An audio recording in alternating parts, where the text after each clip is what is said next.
কারো কাছ থেকে মানসিক আঘাত পেলে কি করবেন? মানুষের জীবনের সবচেয়ে খারাপ সময়গুলোর মধ্যে অন্যতম হচ্ছে যখন সে কারো কথায় বা কারো কাজে মানসিকভাবে আঘাত পায়। সেই সময় নিজেকে অসম্মানিত এবং উপেক্ষিত মনে হয়। এই ধরনের মনোবেদনাকালে শুভাকাঙ্ক্ষী পরিবারের সদস্য বা বন্ধুরা সাধারণত পরামর্শ দেয় সব ভুলে সামনের দিকে এগিয়ে যেতে।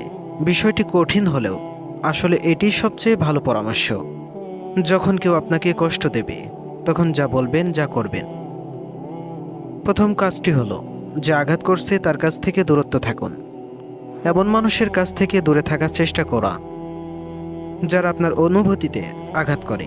যতক্ষণ আপনি এমন মানুষের কাছ থেকে দূরে থাকবেন ততক্ষণ তাদের নেতিবাচক আপনার উপর প্রভাব ফেলবে না।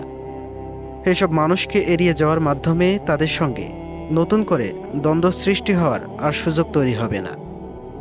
আপনাকে আঘাত দেওয়া ব্যক্তিটি যদি আপনার জন্য বিশেষ কেউ হয়ে থাকে তাহলে দুজনের মধ্যে কিছুদিনের দূরত্ব তৈরি হলে তা অযথা বিবাদ এড়াতেও সাহায্য করবে। অতীতের কোনো ঘটনা বা আঘাত যেন আপনার বর্তমানকে নিয়ন্ত্রণ করতে না পারে। সময়ের সঙ্গে সঙ্গে আপনাকে এসব বিষয় অতিক্রম করে যেতে হবে। আপনি যদি সময় মতো অতীতের ভুলগুলোর কথা ভাবতে থাকেন কিংবা কে কবে আমাকে আঘাত দিয়েছিল তা মনে করতে থাকেন তাহলে কখনোই বর্তমান সময়কে উপভোগ করতে পারবেন না। তার চেয়ে বরং জীবনের গুরুত্বপূর্ণ বিষয়গুলোর দিকে মনোযোগ দিন। ভবিষ্যতের সম্ভাবনাগুলোর দিকে তাকান। আপনার লক্ষ্য নির্ধারণ করুন এবং সেই দিকে চলতে থাকুন। নিজেকে দোষারোপ বন্ধ করুন। নিজেকে কখনো ছোট ভাববেন না। যে কোনো খারাপ ঘটনার জন্য আপনি একাই দায়ী নন। একজন মানুষ দিয়ে তো আর কোনো সম্পর্ক পরিপূর্ণ হয় না। এটি সুন্দরভাবে চালিয়ে নেওয়ার দায়িত্ব উভয় পক্ষের। যখন কেউ আপনার মনে আঘাত দেয় ভেবে নেবেন না যে আপনারই ভুল। হতে পারে যে অপর পক্ষের মানুষটা আপনার জন্য সঠিক নয়।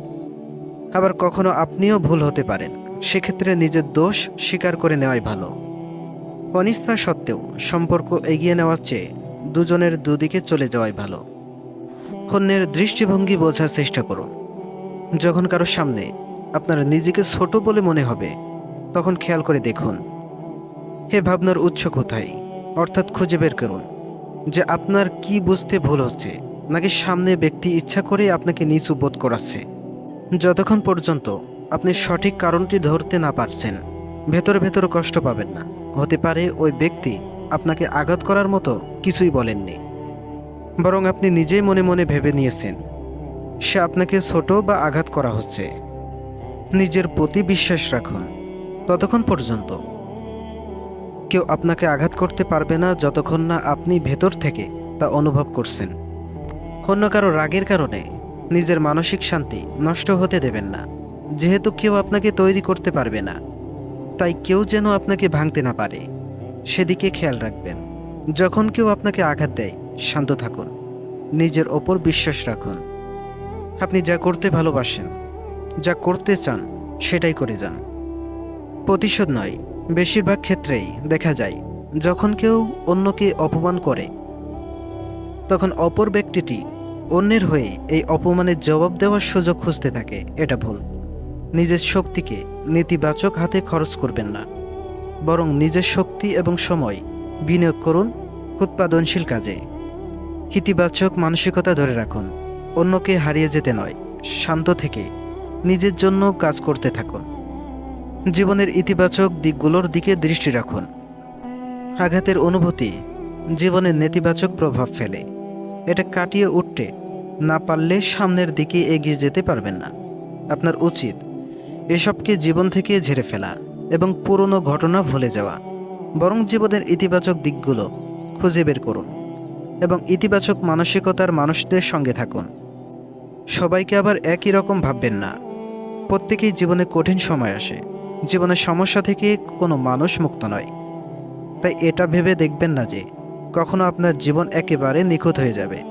সেই সঙ্গে কারো সঙ্গে খুব সহজেই নিজেকে জড়িয়ে ফেলবেন না যতক্ষণ পর্যন্ত না আপনি সেই ব্যক্তিকে বা তার আচরণকে ভালোভাবে বুঝতে না পারবেন।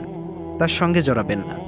অন্যের আচরণ বা চরিত্র বুঝতে না পেরে হুট করে জড়িয়ে গেলে সেটা দিন শেষে আপনাকে আঘাত দেবেই। কাকে মনে রাখতে হবে আর কাকে ভুলে যেতে হবে এটা বুঝতে পারলে জীবন অনেক সহজ হয়ে যাবে।